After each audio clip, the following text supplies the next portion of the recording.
You're listening to A Chapter a Day, a daily podcast.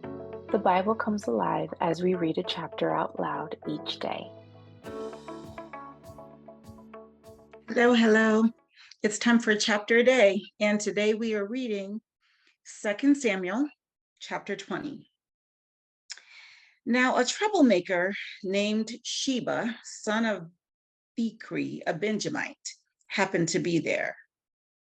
He sounded the trumpet and shouted, "We have no share in David, no part in Jesse's son. Every man to his tent, O Israel." So all the men of Israel deserted David to follow Sheba, son of Bichri. But the men of Judah stayed by their king all the way from the Jordan to Jerusalem. When David returned to his palace in Jerusalem, he took the 10 concubines he had left to take care of the palace and put them in a house under guard. He provided for them, but did not lie with them. They were kept in confinement till the day of their death, living as widows. Then the king said to Amasa, "Summon the men of Judah to come to me within 3 days and be here yourself." But when Amasa went to summon Judah, he took longer than the time the king had set for him. David said to Abishai, "Now Sheba, son of Bichri, will do us more harm than Absalom did. Take your master's men and pursue him, or he will find fortified cities and escape from us." So Joab's men and the Kerethites and Pelethites and all the mighty warriors went out under the command of Abishai. They marched out from Jerusalem to pursue Sheba, son of Bichri. While they were at the great rock in Gibeon, Amasa came to meet them. Joab was wearing his military tunic, and strapped over it at his waist was a belt with a dagger in its sheath. As he stepped forward, it dropped out of its sheath.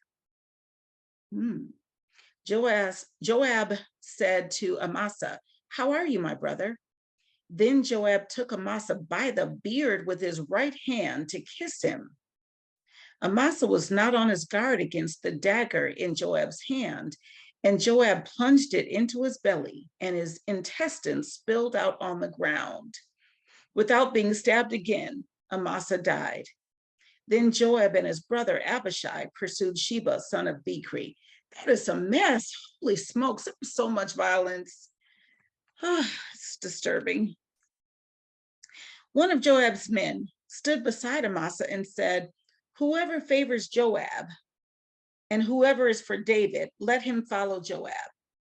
Amasa lay wallowing in his blood in the middle of the road, and the man saw that all the troops came to a halt there. When he realized that everyone who came up to Amasa stopped, he dragged him from the road into a field and threw a garment over him. After Amasa had been removed from the road, all the men went on with Joab to pursue Sheba, son of Bichri.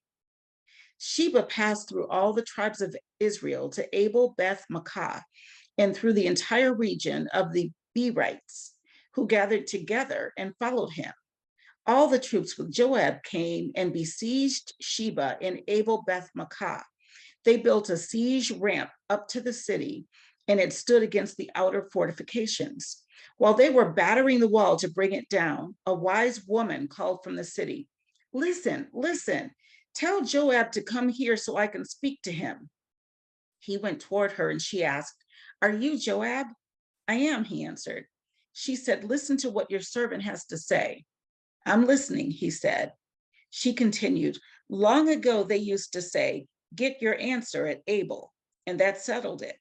We are the peaceful and faithful in Israel. You are trying to destroy a city that is a mother in Israel. Why do you want to swallow up the Lord's inheritance?" "Far be it from me," Joab replied. "Far be it from me to swallow up or destroy. That is not the case. A man named Sheba, son of Bichri, from the hill country of Ephraim, has lifted up his hand against the king, against David. Hand over this one man, and I'll withdraw from the city." The woman said to Joab, "His head will be thrown to you from the wall."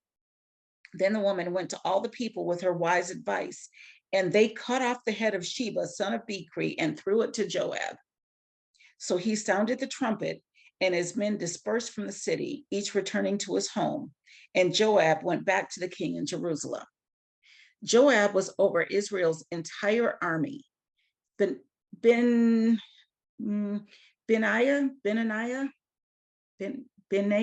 I don't know, son of Jehoiada, was over the Kerethites and the Pelethites. Adoniram was in charge of forced labor. Jehoshaphat, son of Ahilud, was recorder. Sheba was secretary. Zadok and Abiathar were priests. And Ira the Jairite was David's priest. That was chapter 20 of 2 Samuel. That was really violent. Holy smokes. Some stuff I just don't understand, and yet it seems like it's always been there. That's the hard part for me. I want people to be nice, but when you say nice like they used to be, from biblical times, they weren't. Anyway. All right, I'll see you tomorrow for a chapter day.